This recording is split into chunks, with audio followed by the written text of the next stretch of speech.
Yes, sir. Yes, sir. Yes, sir. Yeah. Lil Brunson back at you with the back at you, and I'm the best reporting on the Eagles. Before we get into the meat and potatoes, I gotta let you know that this video was brought to you by Print Champs. Big Print Champs in the building. Make sure you take advantage of using code Bully10.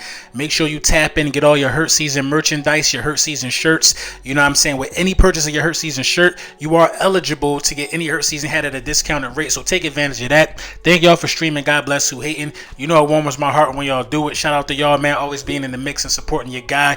You know where I stand with that as well. Let's get into it. So we go on this West Coast trip. I mean, not really a West Coast trip, but we go to the West Coast to face the Los Angeles Rams. Now, the weather's going to be nice. You know, the stars should be in the building. It should be a star-studded event. You know what I mean? The Philadelphia Eagles in town. Why wouldn't it be something like that? But, you know, this is not an easy game.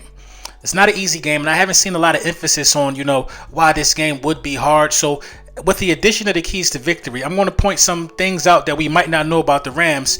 You know what I mean? That's a little surprising. So, you know, first of all, you know, let's get into the keys to victory. Like, what do you want to do first?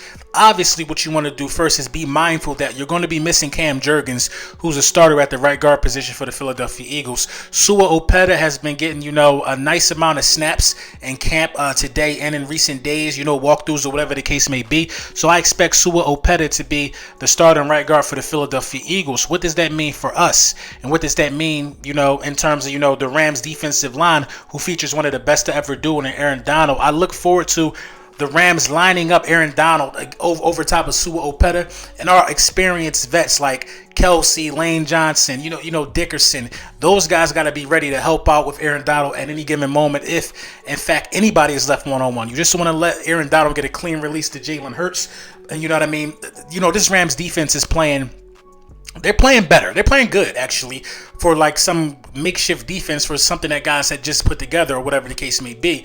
So, you know, I'm looking forward to seeing how the Philadelphia Eagles block the blocking schemes on the offensive line against, you know, an Aaron Donald type of player on the defensive side of the ball. With that being said, the best way to defend or defeat an Aaron Donald type of presence is to run the ball at him. We got to match these guys' physicality on the defensive side of the ball, but I think it's more so of them having to match our physicality on the offensive side of the ball. Our wide receivers are physical. You know, even Devontae Smith, he might be slight in stature, but the way he high points the ball is the way that a physical specimen at the position would do it. So we got to be physical at all layers. We got to finish runs. We got to run tough. We got to pick our holes. We got to be decisive, and we got to wear that defensive line down. Now, the other point that I want to make, you know, another good key is, you know, listen, Cooper Kupp is coming back. We all know what Cooper Kupp is. We all know the body of work, but putting the hat on Puka Nacua, you know what I mean?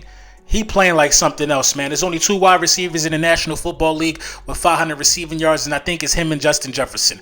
Puka Nacua is taking the NFL by storm, and this got to be the game that I feel like he get humbled. Now, we probably the least favorable secondary to do it, but putting the hat on Puka Nacua is tremendously important. Not only is he effective in the passing game and finding his holes and getting open and things of that nature, a great route running for a rookie, but he's also a damn good blocker for the position.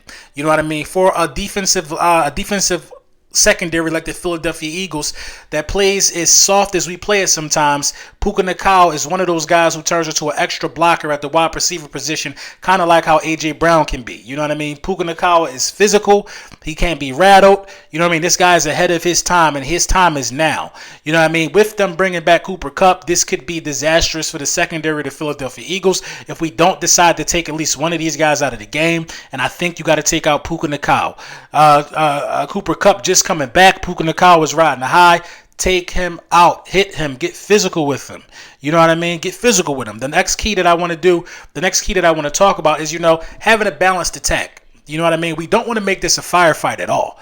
You know what I mean? I do not want to make this a firefight because Sam Bradford, I mean, you know, the quarterback of the Los Angeles Rams, I don't know why they call this guy Sam Bradford. Matthew Stafford is capable of quick striking touchdowns. You know what I mean? We can be that team if the opportunity presents itself, but at the same time, we want to sustain slow, methodical drives that wear down the defense. We don't want this to be a you scored, I scored, 2 touchdowns in 3 minutes. We don't want nothing like that this Sunday. You know what I mean? We want to wear these guys down, abuse these guys, beat these guys down, and run the ball. The Rams are not going to shy away from running the ball, but if I'm the Rams, as I spoke on lunchtime with the Bullies, I probably don't run the ball in this game because the Philadelphia Eagles secondary just plays too soft. And, Matthew Stafford will be, honestly the best quarterback we played all season.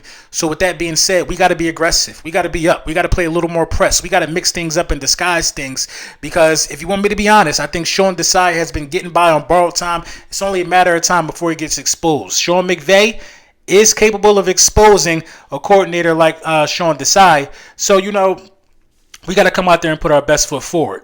The Philadelphia Eagles got a lot of work to get to the level that we know they could get at. It's crazy. I'm talking about a 4-0 team like this. It makes me happy, to even be talking about a 4-0 team in terms of the work that they got to get done. But nevertheless, the work got to get done. I expect the Philadelphia Eagles to beat the Los Angeles Rams by a score of 28-20. I think it'll be a little closer. I think it'll be a little more physical than people think. You know what I mean? I don't think it's going to be the shootout and the glitz and glamour that people are looking for.